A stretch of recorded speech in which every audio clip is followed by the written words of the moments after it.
제가 가지고 있는 성경책은 구약성경 1091페이지에 있습니다.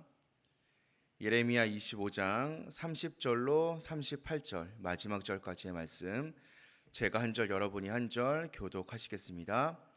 그러므로 너는 그들에게 이 모든 말로 예언하여 이르기를 여호와께서 높은 데서 표효하시고 그의 거룩한 처소에서 소리를 내시며 그의 초장을 향하여 크게 부르시고 세상 모든 주민에 대하여 포도 밟는 자같이 흥겹게 노래하시리라. 요란한 소리가 땅끝까지 이름은 여호와께서 온 민족과 다투시며 모든 육체를 심판하시며 악인을 칼에 내어 주셨음이라. 여호와의 말씀이니라. 만군의 여호와께서 이와 같이 말씀하시니라. 보라, 재앙이 나서 나라에서 나라에 미칠 것이며 큰 바람이 땅 끝에서 일어날 것이라. 그날에 여호와께서 당할자가 땅 끝에서 땅 저끝에 미칠 것이나 그들을 위하여 애곡하는 자도 없고 시신을 거두어 주는 자도 없고 매장하여 주는 자도 없으리니 그들은 지면에서 분토가 되리로다. 너희 목자들아 외쳐 애곡하라. 너희 양떼의 인도자들아 잿더미에서 뒹굴라. 이는 너희가 도살당한 날과 흩음을 당할 기한이 찼음인즉 너희가 귀한 그릇이 떨어짐같이 될 것이라. 목자들은 도망할 수 없겠고 양떼의 인도자들은 도주할 수 없으리로다. 목자들이 부르짖는 소리와 양떼의 인도자들이 애곡하는 소리여 여호와가 그들의 초장을 황폐하게 함이로다. 평화로운 목장에서 여호와의 진노하시는 열기 앞에서 적막하게 되리라. 함께 보시겠습니다. 그가 젊은 사자같이 그 굴에서 나오셨으니 그 호통치시는 분의 분노와 그의 극렬한 진노로 말미암아 그들의 땅이 폐허가 되리로다 하시니라. 아멘. 우리가 이 세상을 살아가면서 이 안타까운 순간을 마주할 때가 종종 있는 것 같습니다. 그 가운데에서 저는 이 뒤늦게 후회하는 것이 참 안타까운 순간인 것 같습니다. 오늘 말씀에서도 이러한 후회가 드러나고 있는데요. 하나님께서는 유다에게 이미 경고를 하셨음에도 불구하고 유다 민족들은 하나님의 말씀을 허투루 들었고 결국 그들에게 하나님의 무서운 심판이 임하게 되었습니다. 유다 백성들의 마음 가운데 후회하는 마음이 있었겠지만 그 후회는 이미 늦은 것이었습니다. 본문은 우리에게 이러한 뒤늦은 후회를 막을 수 있는 주의사항에 대하여서 알려주고 있는데요.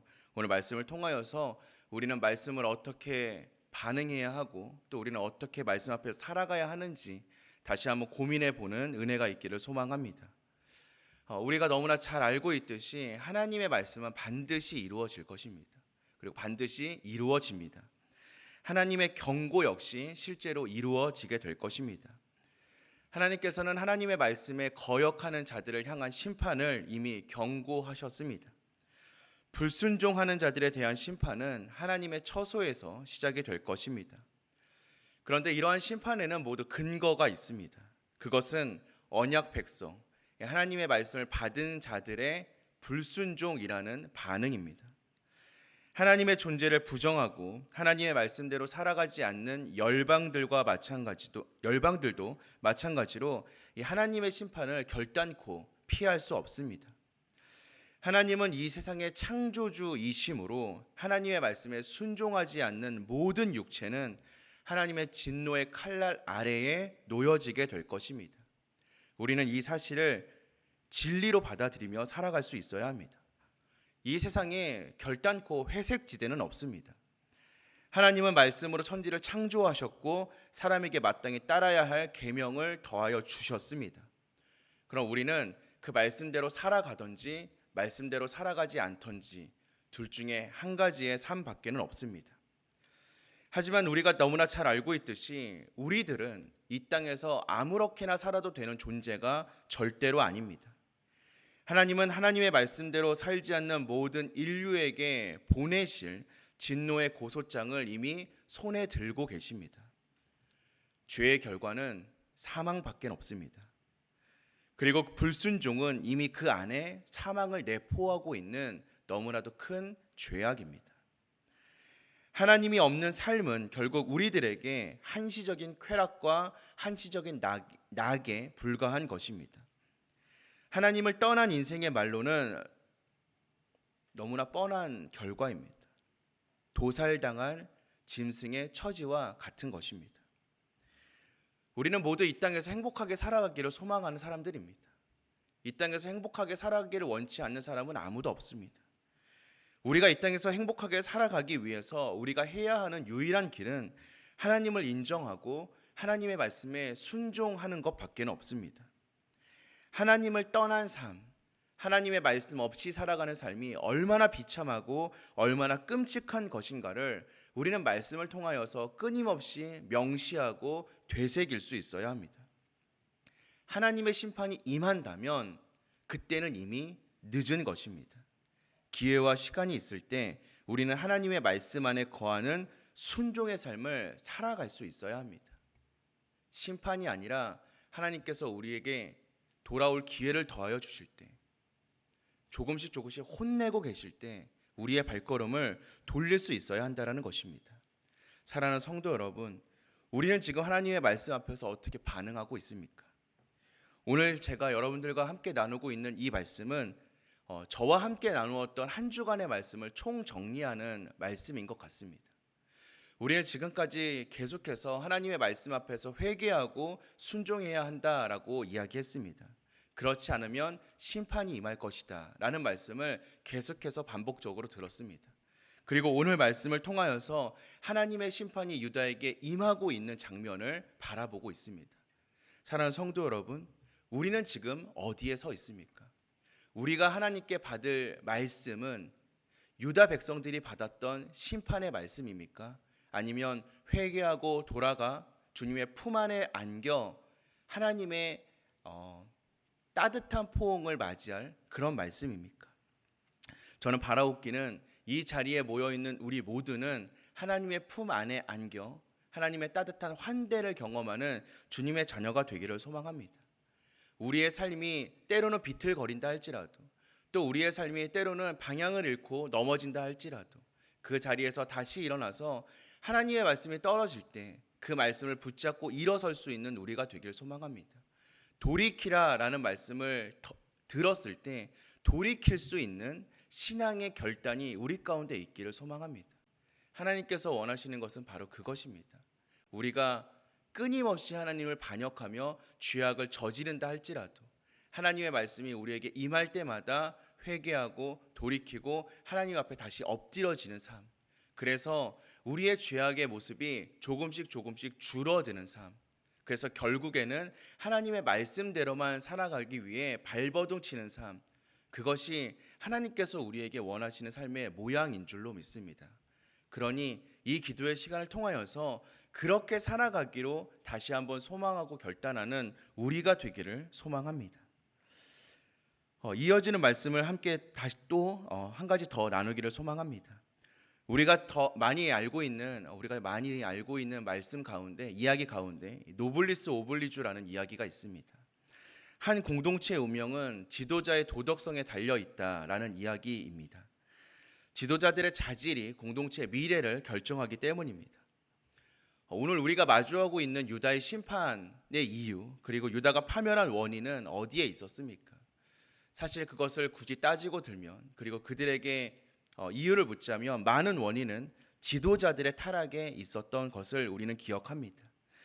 유다의 지도자들이 먼저 하나님의 말씀을 버렸고 먼저 하나님의 말씀을 경홀하게 여겼습니다. 지도자들이 영적으로 타락하였기 때문에 그들의 영적인 타락이 백성들에게까지 영향을 미치게 되었습니다. 백성들은 지도자들의 불경건한 삶을 보면서 죄에 무뎌지게 되었고, 그래서 결국은 하나님의 심판을 마주하는 상황까지 이르게 되었습니다. 하나님께서는 타락한 목자들을 향하여서 반드시 벌하실 것입니다. 하나님 없는 권세는 결국 귀한 그릇이 깨어지듯이 무너지기 때문에 우리는 목자들의 그리고 지도자들의 영적인 올바름을 위하여서 늘 끊임없이 기도할 수 있어야 합니다. 공동체를 살리려면 지도자들이 먼저 하나님 앞에서 바로 서야 하기 때문에 우리는 지도자들을 위하여서 기도할 수 있어야 합니다. 사랑하는 성도 여러분, 우리들의 지도자를 위하여서 기도해 주시기 바랍니다. 영적인 지도자, 그리고 세상의 권세 잡은 자들이 하나님 앞에 바로 서 있기 위하여 우리의 기도가 무엇보다 필요합니다. 그러니 사랑하는 성도 여러분들께서 지도자들의 경건을 위하여서 끊임없이 기도해 주시길 소망합니다. 지도자들의 잘못이 보인다면 그들을 위하여서 기도해 주시고, 지도자들의 부족함이 보인다면 그것을 여러분들의 기도로 채워주시기를 소망합니다. 그리고 또 한 가지 소망하는 것은 우리가 영적인 지도자가 모두가 된다라는 사실도 기억해 주시길 소망합니다. 하나님 없이 살아가는 이 세상 가운데에서 하나님의 말씀을 먼저 붙잡은 우리들은 세상에서 영적인 지도자의 역할을 감당해야 합니다. 그러니 우리 스스로가 바로 서 있기 위해서 끊임없이 스스로를 치며 기도하는 자세로 나아가기를 소망합니다. 하나님을 경외하면 복을 받고 하나님의 말씀을 거역하면 저주를 받는다라는 기준을 다른 사람이 아닌 나에게 먼저 잣대를 들이밀 수 있는 거룩한 영적인 지도자가 되는 저와 여러분들이 되기를 소망합니다.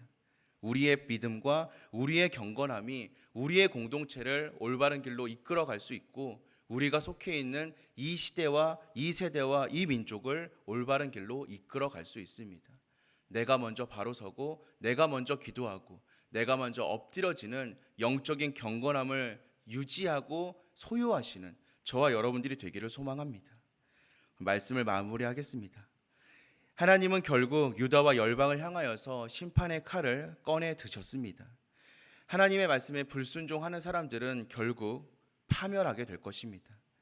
하나님의 심판은 그 누구도 막을 수 없고 피할 수 없습니다. 하나님의 심판이 닥쳤을 때 후회하는 것은 소용이 없습니다. 우리는 하나님의 말씀에 순종하는 것이 복이고 불순종이 멸망임을 끊임없이 명심할 수 있어야 합니다. 돌이킬 수 없는 파멸로 후회하는 인생이 아니라 매 순간 하나님의 말씀과 동행할 수 있는 우리가 되어야 합니다. 끊임없이 심판을 예언하고 심판을 경고하고 심판을 선포하고 있는 이 예레미야의 말씀을 통하여서 말씀의 기준이 우리의 삶에 있기를 소망합니다. 내가 먼저 하나님의 말씀대로 올바르게 살아야지라는 결단, 내가 정말로 하나님의 말씀대로 잘 살아가고 있었나라는 삶을 돌아보는 지혜가 오늘 이 기도의 시간 우리에게 임하기를 주님의 이름으로 간절히 축원드립니다. 함께 기도하겠습니다.